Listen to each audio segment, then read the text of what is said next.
शहरातील कचरा उठाव करणाऱ्या टिप्पर चालक पुरवठ्याच्या कंत्राटात 5 महिन्यात 1.5 कोटी रुपयांचा घोटाळा झाल्याचा गंभीर आरोप आम आदमी पक्षाने केला आहे.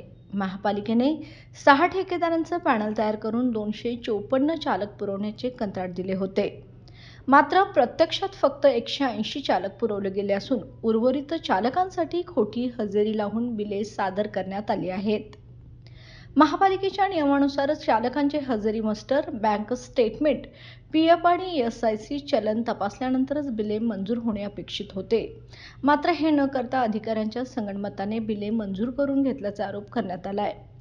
डबल शिफ्ट करणाऱ्या चालकांना नियमानुसार 1.5 पट पगार देणे बंधनकारक आहे, मात्र तेही दिले गेले नाही. आम आदमी पक्षाने संबंधित ठेकेदारांचा ठेका रद्द करून त्यांच्या विरोधात चौकशी करण्याची मागणी केली आहे. तसेच खोट्या बिलांद्वारे मिळवलेली रक्कम वसूल करण्यात यावी, अन्यथा तीव्र आंदोलन छेडले जाईल असा इशारा प्रदेश संघटन सचिव संदीप देसाई यांनी दिलाय. यावेळी शहराध्यक्ष उत्तम पाटील, अभिजित कांबळे, सुरेश सुर्वे, मोईन मोकाशी, दुष्यंत माने, विजय हेगडे, समीर लतीफ, प्रसाद सुतार, राकेश गायकवाड, संजय नलवडे, मयूर भोसले, अमरसिंह दळवी, उमेश वडर आणि मनोहर नाटकर उपस्थित होते.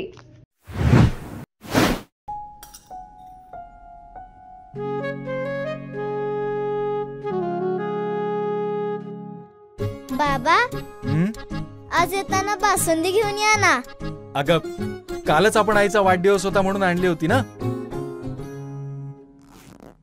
ऐकलं, गोकुळची बासुंदी पुन्हा खावीशी वाटतेय. खरं सांगू, मलाही खावीशी वाटतेय. पुन्हा पुन्हा खावीशी वाटणारी गोकुळ बासुंदी.